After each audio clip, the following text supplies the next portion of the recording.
It's inevitable. If you are a PhD student, you will be expected to write. And we actually have to write quite a lot.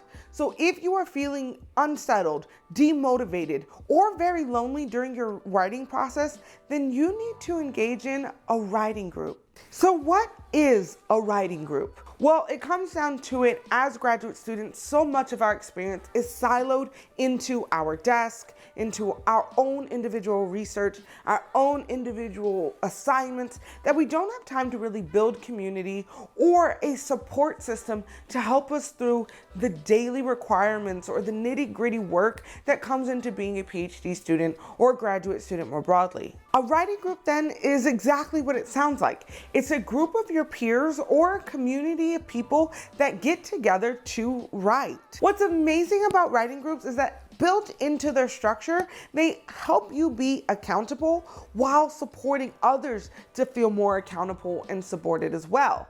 In other words, when you join a group of people who are all focused on the same goal, which in this case is writing, when you don't feel like it, when you don't want to go, or when you just aren't succeeding in that space, you have a community of people who are there that either understand where you're coming from, have active strategies to help you, or at the very least sit in the back of the mind that you need to support them or to show up for them. And so you make yourself go through the writing process or do the thing that needs to be done because of the collective that you are a part of. But writing groups are not just a bunch of friends getting together with computers in front of them. Instead, it's important to know that writing groups are very specific about their goals and expectations. So it's really important to think about how writing groups work versus just hanging out with a bunch of friends and writing like how you may have done in your undergraduate years or even just in your free time. So then I bet you're wondering, how do you make a successful writing group?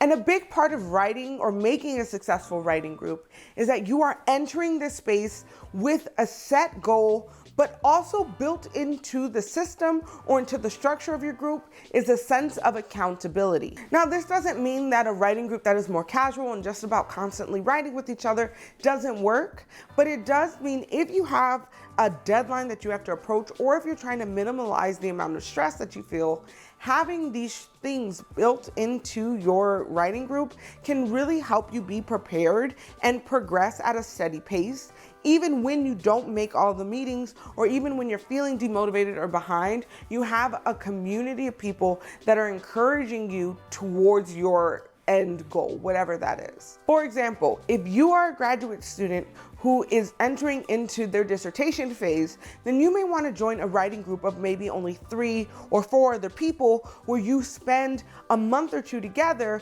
writing a chapter. And then after you complete that chapter, maybe sharing your chapters with each other to get feedback. Another example could be meeting weekly to spend an hour or even 2 to 3 hours with each other a week, working on a specific project, and then after you're done writing, debriefing and talking about what work you've accomplished throughout the week, what your goals for the next week are, or what are some things that you want to improve on.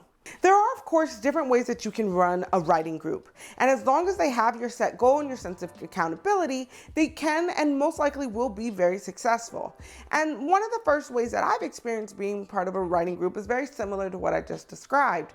And that is, we met once a week for a period of time and then opened up the conversation with our goals, wrote for an extended period, and then debriefed about how our writing went and what our next week's goals were.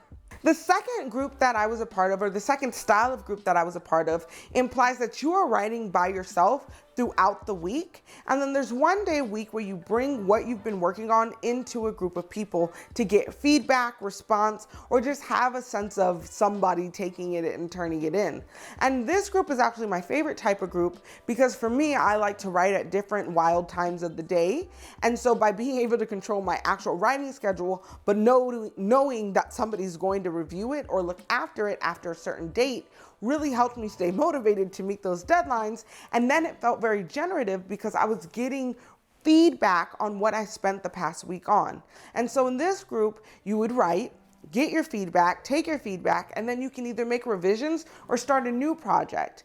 And this group can go on all through the years, even if you don't have a big project. This could be schoolwork, this could be small projects, it could be job applications and things of that nature. And then the third way was kind of a combination of the two, where built in we had structured writing time that we did as a collective, but we also sporadically included feedback days. So if we were meeting 4 times out of a month, we may spend one of those weeks or 2 of those weeks looking at each other's work. This way, it was able to be staggered for larger projects to take off the pressure of feeling like you have to produce something every week. And then you still have that sense of accountability on larger projects to sit down and write with each other as well. Now, just because these are the 3 ways that I did it doesn't mean there aren't other ways. What's most important is that these writing groups are serving your purpose and helping you meet the needs that you and your community have. So at this point, you're probably asking, well, that's great, but how do I start one? And actually, writing groups are pretty easy to start and genuinely pretty informal as well. I think what's important though is if you're somebody who needs a writing group or wants to join a writing group, you should really consider what is your capacity to meet with people and how many people do you think you want to meet with.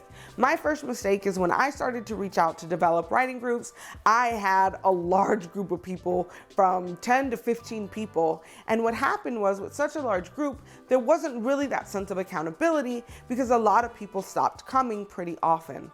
And so by keeping your writing groups to a very small, manageable community, you're able to feel obligated to show up for each other. Whereas if there's a ton of people in the group, you may feel like, oh, nobody will notice if I'm gone, or other people may feel that way. And then eventually the group might just start to dissipate. So it's important to really try to vet your community members in your writing group to make sure that they're as invested in being consistent as you are. And then from there, there's really just an informal process. You can either send emails to, the people that you would want to join your group. You can also do word of mouth. Now, if you're somebody who's a first year and don't really know a lot of people, you can also reach out to your chair or even your faculty mentor to ask if they know any graduate students that may want the support, or if the mentees of your faculty mentor would like to join a writing group together. This can be intimidating, especially if you're not an extroverted person, but by sending out these emails, by using word of mouth or reaching out to faculty, you're able to very quickly create a community. And even if you are introverted or you don't feel necessarily as confident to talk to strangers, that's totally fine, because again, a writing group is less about talking and more about writing. And so from there, you're even able to develop a small knit community of people that could hopefully last even beyond your graduate school years as you continue through academia, what other writing experiences that you will have in the future.